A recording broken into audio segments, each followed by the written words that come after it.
ఈ నెల 9న పీఆర్సీపై AP cabinet sub committee ఉద్యోగ సంఘాలతో చర్చలు జరుపుతుంది. అదే రోజు దీనిపై నివేదిక కూడా ఇవ్వనుంది. తర్వాత రోజు కాంట్రాక్ట్ ఉద్యోగుల క్రమబద్ధీకరణపై రిపోర్ట్ ఇవ్వనుంది కమిటీ. దీనిపై పూర్తి వివరాలు మా ప్రతినిధి దినకర్ అందిస్తారు. దినకర్, ఈ పీఆర్సీపై ఏపీ సర్కార్ కసరత్తుకు సంబంధించిన అప్డేట్స్ ఏంటి? అలాగే పీఆర్సీపై ఉద్యోగులు ఏమంటారు? మనం చూస్తున్నాం, నిన్న తెలంగాణ ప్రభుత్వం 43% పీఆర్సీ కేటాయిస్తూ నిర్ణయం ప్రకటించడంతో ఇక ఆంధ్రప్రదేశ్లో పీఆర్సీ ఎలా ఉండబోతుందన్న దానిపైన ఉత్కంఠ నెలకొంది. దీనికి సంబంధించింది ఆంధ్రప్రదేశ్ ప్రభుత్వంలో పనిచేస్తున్నటువంటి ఉద్యోగులతో పాటు పెన్షనర్లు కూడా ప్రభుత్వం ఎలాంటి పెన్షన్ పీఆర్సీని కేటాయిస్తుందన్న దానిపైన మాత్రం టెన్షన్గా ఉంది. అందులో భాగంగానే ఈ నెల 9వ తారీఖున యనమల రామకృష్ణ ఆధ్వర్యంలోని కేబినెట్ సబ్ కమిటీ భేటీ కానుంది. ఆ రోజే ఒక కీలక నిర్ణయం తీసుకొని ప్రభుత్వానికి ఒక నివేదిక ఇవ్వాలని కూడా నిర్ణయం తీసుకుంది. దీనికి సంబంధించి మనతో మాట్లాడడానికి ఉద్యోగ సంఘాల నేతలు మురళీకృష్ణ ఉన్నారు. పీఆర్సీ పైన ఏపీ ఉద్యోగులు చాలా టెన్షన్గా ఉన్నారు. అంటే ఎలాంటి ప్రకటన వస్తుందని దానిపైన ఫిట్మెంట్ పై మీరు ఎంత ఎక్స్పెక్ట్ చేస్తున్నారు? అంటే వాస్తవంగా ఇప్పటి వరకు కూడా మనం ఫిట్మెంట్లు మేము సచివాలయ ఎంప్లాయీస్ ఫెడరేషన్ తరఫున అప్పుడు కామన్గా ఉన్నప్పుడు అందరం కలిసి 75 అడగటం జరిగింది. సరే, రిపోర్ట్ సబ్మిట్ చేసేసరికి రాష్ట్ర విభజన జరిగింది. ఆ విభజనలో వాడు తెలంగాణ ఎంప్లాయీస్ సపరేట్గా, మేము ఆంధ్ర ప్రాంతానికి సంబంధించిన ఎంప్లాయీస్ డిఫరెంట్ వెర్షన్లో ఉన్నాం. అయితే మేము 75% నుంచి లాస్ట్ డిస్కషన్స్లో 62 వరకు మాకు కావాలని అడిగాము. అయితే తెలంగాణ ఎంప్లాయీస్ 75 నుంచి మాకు 75% తగ్గే ప్రసక్తే లేదని చెప్పడం జరిగింది. సరే, నిన్న సడన్గా కూర్చొని వాళ్ళు 43కి అగ్రిమెంట్. ఏదేమైనప్పటికీ ఉమ్మడి రాష్ట్రంలో ఈ పీఆర్సీ మొదలైంది. ఉమ్మడి రాష్ట్రంలో కమిటీ వేశారు. ఉమ్మడి రాష్ట్రంలో రిపోర్ట్ సబ్మిట్ చేయడం జరిగింది. కాబట్టి ఏదేమైనా కూడా ఇప్పుడు వాళ్ళకి 43 ఇచ్చారు. కాబట్టి అంతకన్నా మేము ఎక్కువ ఆశించడం కూడా కరెక్ట్ కాదు. ఇప్పుడు అదేవిధంగా మేము ఇస్తే మా ఎంప్లాయీస్ అందరూ కూడా సాటిస్ఫై అవుతారు దాంట్లో అనుమానం. కానీ మీరు 43 ఎక్స్పెక్ట్ చేస్తున్నారు. ఆంధ్రప్రదేశ్ ఆర్థిక పరిస్థితి కూడా బాగలేదని సీఎం నిన్న మిమ్మల్ని కలిసినప్పుడు కూడా స్పష్టంగా చెప్పారు. ఇంకా మీరు బాగా పనిచేయాలని కూడా, మీ పని పట్ల అసంతృప్తిగా ఉన్నట్లు కూడా సీఎం చెప్పడం జరిగింది. సో ఈ ఆర్థిక పరిస్థితుల నేపథ్యంలో 43% వస్తుందని మీకు నమ్మకం ఉందా?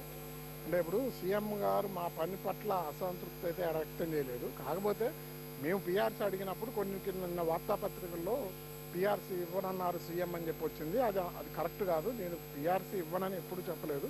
మీకు మంచి పీఆర్సీ ఇస్తాను, మీకు మంచి వేతనాలు వచ్చేట్టు చూస్తాను.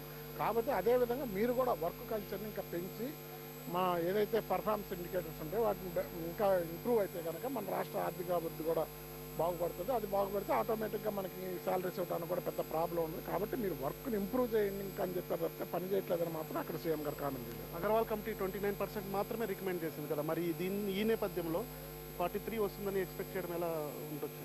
అంటే ఇప్పుడు మరి అదే అగర్వాల్ కమిటీ రిపోర్ట్ చేసి సబ్మిట్ చేసిందే తెలంగాణ ప్రభుత్వం 43 ఇచ్చింది. కాబట్టి ఇక్కడ కూడా ఇవ్వకూడదని లేదు. కమిటీ ఎప్పుడైనా కూడా తక్కువే రికమెండ్ చేస్తుంది.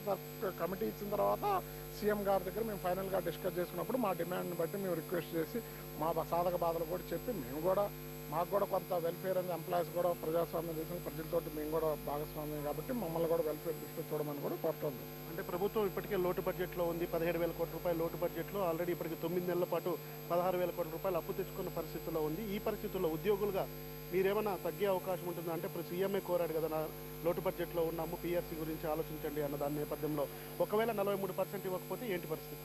43% ఇస్తారా, 46 ఇస్తారా అనేది సందర్భం ఇప్పుడు కాదు. రేపు మాకు ఏదైతే 9వ తారీఖు క్యాబినెట్ సబ్ కమిటీ కూర్చుంటాం, ఆ రోజు వాళ్ళతో మా సమస్యలు ఇదిగో మేము ఇందుకు అడుగుతున్నాం, లెక్క ఇది అని చెప్పి స్పష్టంగా వాళ్ళకి చెప్తాం. దాన్ని బట్టి వాళ్ళు ఏ విధంగా స్పందిస్తారో చూసి తర్వాత అప్పుడు తీసుకునే నిర్ణయం ఉంటుంది. కానీ ఇప్పుడు ఇవ్వకపోతే ఏమవుతుంది అనేది ఫ్యూచర్ ఆలోచించి ఇప్పుడు మాట్లాడటం కూడా సబబు కాదు.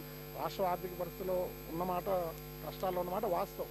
కానీ దాన్ని సమర్థంగా ఎదుర్కొనే నాయకుడు కూడా ఉన్నాడు. కాబట్టి ఖచ్చితంగా సీఎం గారి ఏదైతే లోటు ఉందో దాన్ని అంతా పూడ్చుకోగలుగుతారన్న నమ్మకం మాకు కూడా ఉంది. ప్రతికి పీఆర్సీ ముందులో కూడా గవర్నమెంట్ చెప్పే విషయం అదే, లాస్ట్ ఇది లేదు, ఫండ్ లో బడ్జెట్ ఉందని చెప్తా ఉన్నారు. కానీ ఇప్పుడు ఉన్న పరిస్థితి మాత్రం కూడా కరెక్టే. ఏదేమైనప్పుడు కూడా చంద్రబాబు నాయుడు గారి మీద మాకు నమ్మకం ఉంది. ఖచ్చితంగా ఆయన మంచి పీఆర్సీ ఇస్తా ఉన్నారు. 2-3 మామూలు ఉద్యోగ సంఘాల మీటింగ్లో కూడా చెప్పడం జరిగింది. కాబట్టి ఖచ్చితంగా అమలుపరుస్తారని మేము భావిస్తున్నాం. ప్రభుత్వం మీద నమ్మకం ఉందని చెప్పి ఉద్యోగ సంఘాల నేతలు అంటున్నారు. అయితే ఒకవేళ టీ గవర్నమెంట్తో పాటు పోటీ పడుతూ ఏపీ సర్కార్ 43% ఫిట్మెంట్ ఇస్తే ప్రభుత్వం మీద 8,850 కోట్ల రూపాయల భారం పడుతుందని చెప్పి ఆర్థిక నిపుణులు అంచనా వేస్తున్నారు. Over to you, Kalyan. Thank you.